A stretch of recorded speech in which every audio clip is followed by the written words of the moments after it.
Welcome to today's episode of Admin's Hangouts. Admin's Hangouts is a hangout for administrative professionals where we inspire you with stories from admins, encourage you and motivate you with career and productivity tips that will help you thrive in your career as an admin professional. It is powered by Office Habits Training and Consulting Limited and supported by the Network of Administrative Professionals of Ghana and beyond. Today, I'm super excited to be hanging out with an exceptional executive assistant who is in Nigeria. So today we are hanging out all the way from Nigeria. And it's no other person but Emmanuella. Emmanuella, welcome. I'm so happy to see you. Can you put your camera on now? Thank you very much, Rebecca. I'm so happy to be here. It's a pity I looked out for how to say hello in Ghana, but I can't find any word. I can't find any word. I just keep coming up with, things like makie, which means good morning or something. I don't know. But I really wanted to say hello to everyone. Okay. So what we'll do is we'll just say welcome. Okay. So welcome is Akwaba. That's the common one that everybody knows. That's the one I know too. But when I checked, I saw that the name was welcome. So Akwaba, yes. That's great. How is Nigeria? Nigeria is cool as usual. Nigeria is fine. Awesome. Thank you. A lot of things have been happening in your country, but we're still cool. Great. I'm super excited to have you this evening. I believe there's so much you're going to share with us this evening. So without wasting my time, let me just delve in with my questions. All right. So is it me or have I lost your audio? Can you hear me now? It's quite faint. I'm not sure if I should. Is it better? Way better. Okay. Maybe my mic is too low. Okay. Is it better now? Still okay? Very well. Very much. Great. So briefly walk us through your career journey, how you started from where you started to where you are now. Okay. So I'd like to say, like I always say when I want to answer that question, that I like to see myself as an accidental executive assistant, and I'll get to what that means, right? And for many people, many people in the executive assistant and administrative professional or office support role, for many that I have spoken to, they were accidental assistants, accidental admin professionals. And just like them, I think that I am one. So what that essentially means is I had never planned to be an executive assistant, from university and all. But then I found myself in it. And how? I started my career as a graduate associate. And what a graduate associate is so you get employed by a company, in my case, Sterling Bank PLC Nigeria, and then you are expected to go around several departments. So you will go around several departments within a short frame of time. And what that helps you to do is that you learn a lot about the business, various aspects of the business. And then at the end of your associate program, you get posted somewhere. But what they're hoping to do is that they're building a multifaceted professional out of you. So I think in my third or fourth posting, I was in the third department, I think. I was a relationship manager at the corporate banking department. And my next posting was to be as a retail loans associate. But then I got a call, and the person who was at the other end of the line works in human capital and what people call human resources. And the person told me that they need a temporary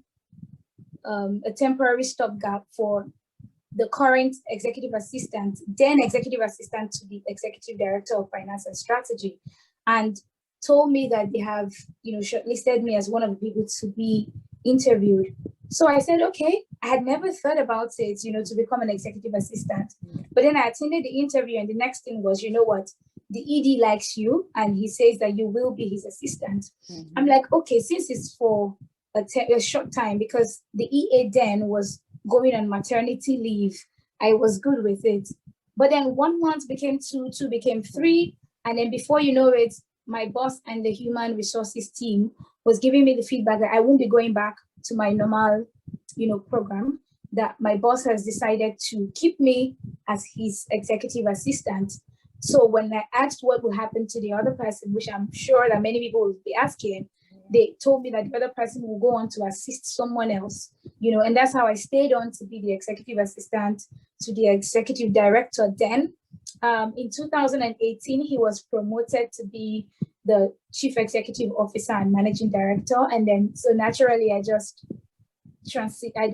make that transition with him. Okay. And here we are, almost 5 years later, and an executive assistant to the CEO. Wow. What a story. That's very, very interesting. So it just happened. It's not something that you planned for. Yeah. That's interesting. That means there was something good that you did. That's why they wanted to keep you on, So kudos I would like for the to great think job so. that you do. Thank you. For the great job that you did, actually. Okay, so my next question is, what do you find most challenging about this assistant role? Okay, so when I talk about my biggest challenges in the assistant role, I like to see it in two phases. Sorry. One of them doesn't directly affect me, but I see it affect many assistants. So naturally it affects me, but it doesn't directly affect me. And what is that? It is the fact that the perception about assistants in many companies and industries isn't what it should be. I find that very challenging. It doesn't apply to me because I'm very lucky to be working for a boss who appreciates my contributions and who tries to help me grow in terms of the development opportunities, the remuneration, the career growth and all of that. And generally my company, they have been very supportive. But when I interact with other executive assistants, I find it very challenging that the perception about assistants is still a long way from what it should be. An executive assistant in his or her own right is a project manager, a business manager, just a whole lot of things in one person. And when I see people who think that it's just about scheduling time on the calendar and being a gatekeeper to the executive or team, it's mind-boggling for me. So that is one challenge I find. It doesn't apply to me directly, but it applies to many assistants I know. It affects the development opportunities that they get. It affects their remuneration. It affects their career opportunities and growth. So I'm very concerned about it. I'd like to admit that a lot is being done to change it, to change the status quo. We have a lot of admin influencers now who are trying to change the narrative, but we still have a long way to go in terms of getting people to actually understand our contributions to businesses. The second challenging thing I find in our role is the fact that because there is a lot I can be doing as an assistant. When you come to my business, there are 1,001 things I can be doing per time. Why? Because I have oversight over the different parts of the business. So to someone in communications, they have oversight over the communication aspect of the business. So they're bothered about how they can make communications better, or how they can, for a marketing person, how they can make salespeople sell more or sell better. But as an assistant, I see what happens across various units of the bank. And so per time, it's a bit difficult for me to define or measure the biggest places or the biggest problems that I could bring my expertise to solve, right? So per time, there are 5,000, 1,000, that might be exaggeration, but there's so many things you could be doing per time. And so you're wondering, where best can I apply my skill and, my knowledge that would actually not just be valued, but that the bank or the business would actually be better for it. Yeah. So that is one thing I find challenging, in our role. Yeah, I agree with you totally. I agree with you totally. I mean, we are doing so many things at the same time. So it's really, I mean, it's not just like you are doing sales where you can measure that, okay, in this month I was able to make this amount of sales, and so if I put in the effort more, I can increase the number of sales I make in a month. Ours is a bit different. Sometimes it becomes challenging to even measure the results that you bring on board. That's one big challenge that most assistants are facing. They are not even able to know the value that they bring to the business. For them, it's difficult to measure it, to put a figure on it, to say that this is the percentage of my contribution to the business revenue. It's quite challenging to be able to do that with the kind of work that we do.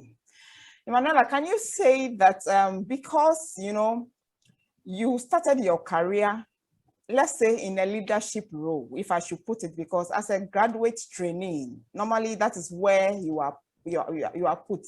You are considered a leader, so you train with the leaders in the organization.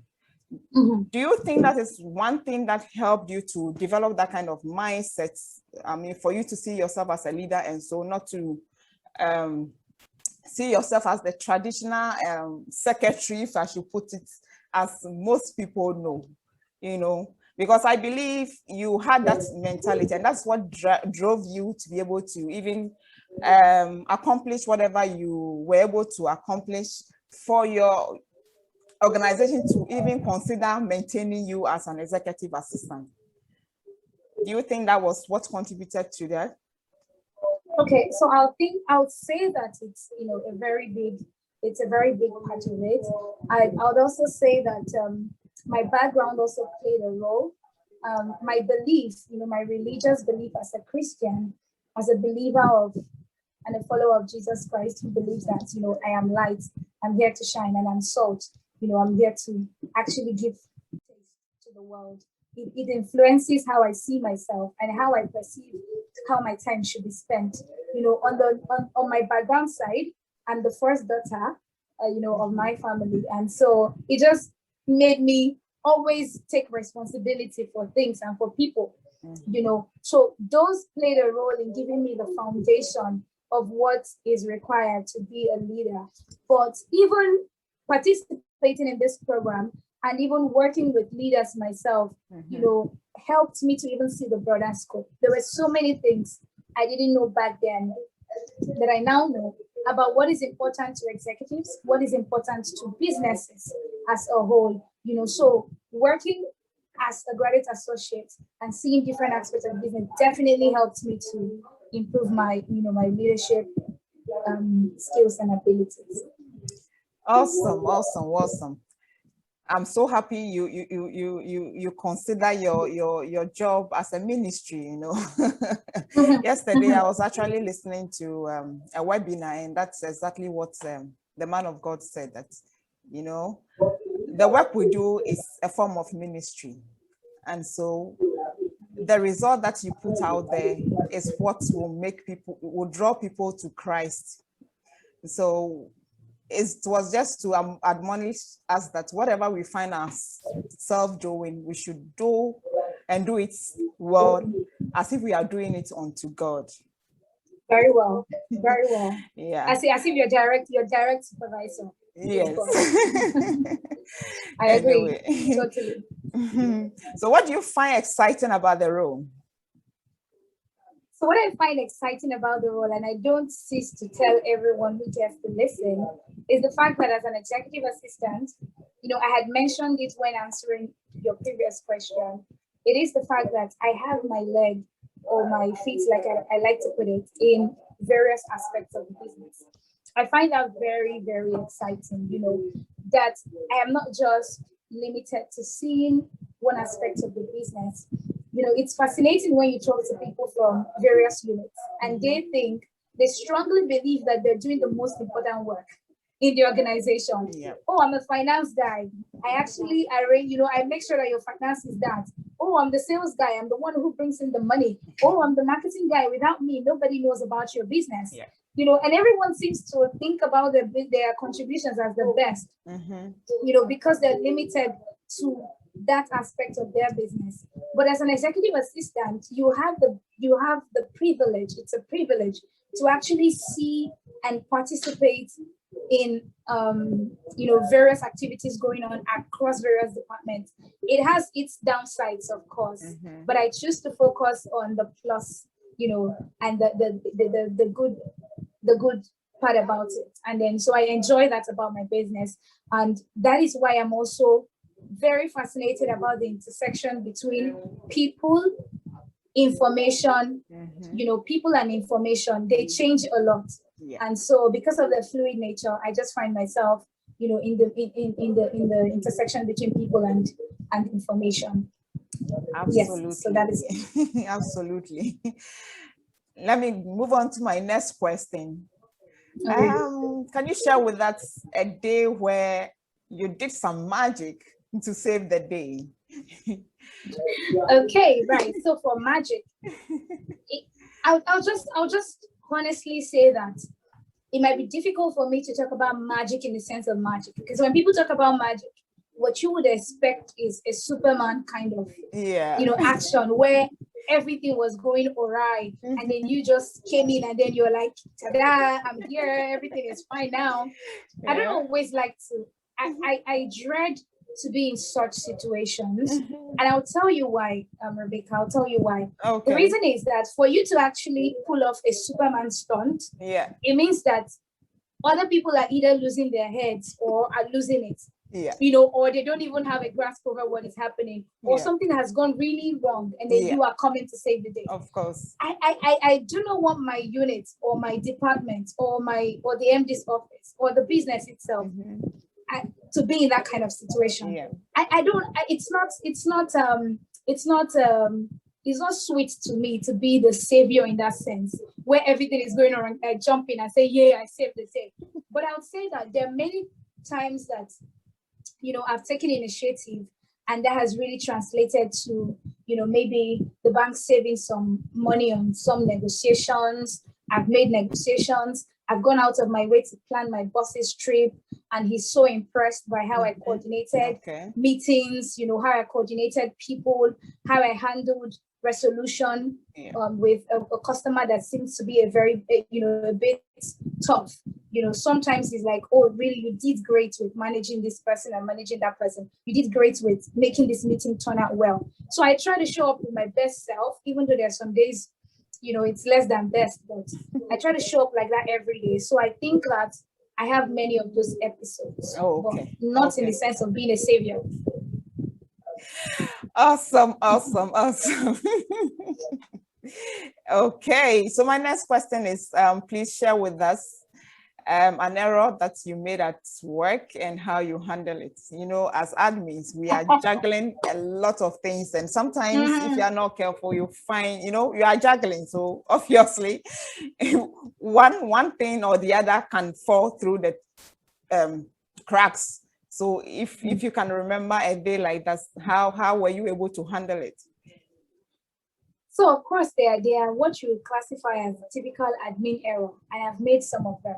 Okay. I've made the mistake of not sending out a calendar invite. Okay. So you know the typical thing where you are telling everybody that you are invited to XYZ meeting, and then right after crafting your very nice email, you click send, and you're supposed to send a calendar invite thereafter, and you don't send it, and then suddenly on the day of the meeting, you realize that you haven't sent a calendar invite. I think I've had that happen once, but I classified that and others like it as administrative error, right? And those happen. But one major gaffe I had in the course of my job that I never forget, it was more like a soft skill, error.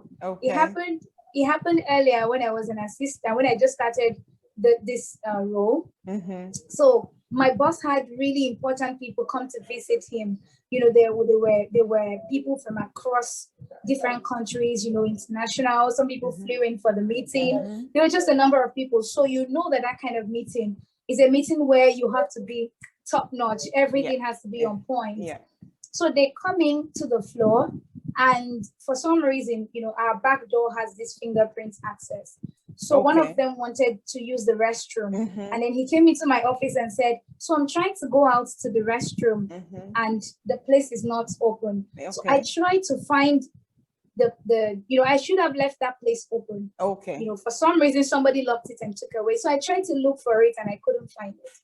So I went back to my seat. He went back to the meeting, and after the meeting, I wasn't seeing what they were doing. I was in my own office. After the long meeting, I think it lasted for how many minutes? Say close to an hour or something. I heard their voice in the veranda, and then I went out of my office and walked up to the same guy and said, "Oh, you wanted to use the restroom? The restroom is now open. Do you want to come?" I could see it on his face that he felt embarrassed. Yeah.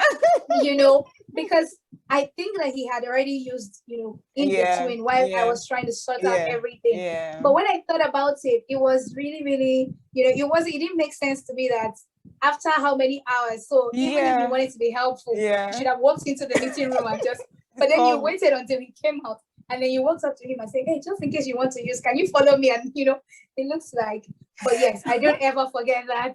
So it helped me to really, really understand the importance of planning, even the tiniest detail about in meetings, you know. Every single details matter, whether it's even down to the restroom that people will use when we were working from the office, you know, to very little detail. So after that particular day, I paid attention to almost every single part of the meeting, not the most obvious ones like the file or the projector or things like that, but even the ones that aren't obvious.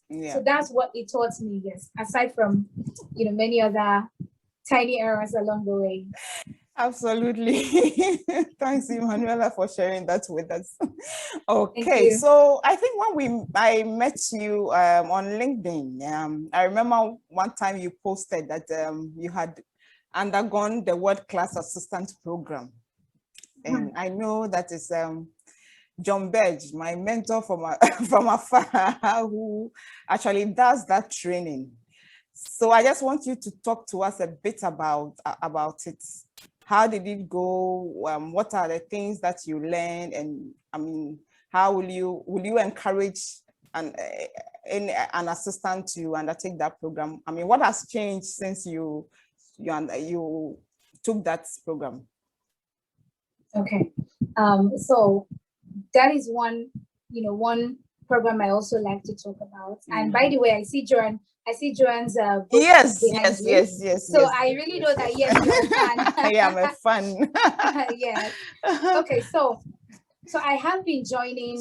I'm very big, even throughout my career, and even as an executive assistant, I've always placed a premium on learning and self-development. You know, what people call self-development, what I like to call learning, because, you know, self-development helps you to imagine that it's just for you to maybe climb the career ladder, the proverbial career ladder, or just to ask for a raise at your workplace. But I like to call it learning, because when you're learning, you're doing more than move upwards in your company. You're just improving yourself. You're improving the people who have the benefits to come across your path.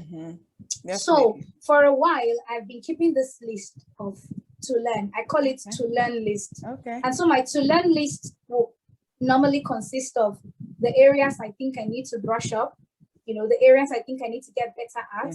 You know, during my appraisals, my boss would tell me the areas he thinks I should improve in. I also would do a self-appraisal and come up with the areas where I think I need to do better in.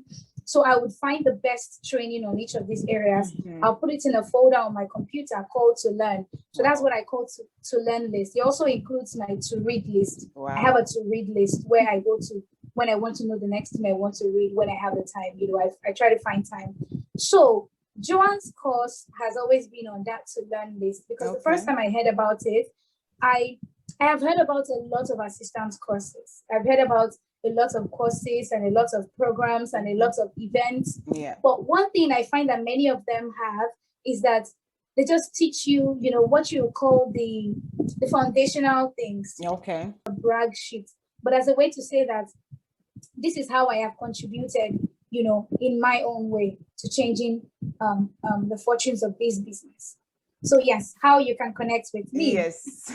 Right. So I think I am most active on LinkedIn for now. I used to be very active on Facebook. I hope to be, you know, I hope to go back to those days when I used to be very active on Facebook, but I am more active on LinkedIn, and you can find me at Emmanuella Tijani.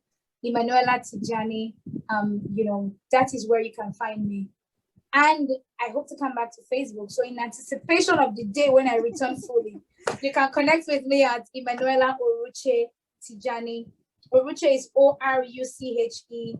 Emmanuella has only one L, and Tijani is Tijani. As simple as that. Thank you so much, Emmanuela. I've actually enjoyed my chat Thank with you. you. Thank you so much for making the time. And I believe this will not end here. We'll have other conversations. So we'll be expecting you more in the admin's hangouts. Okay, so when we knock on your door again, please open the door for us. I will open. It will be an absolute pleasure. Thank you so much for having me. And thank you to everyone who might have taken their time to listen to this. I know we said Akwaba in the beginning. What do we say? How do we say thank you in your language?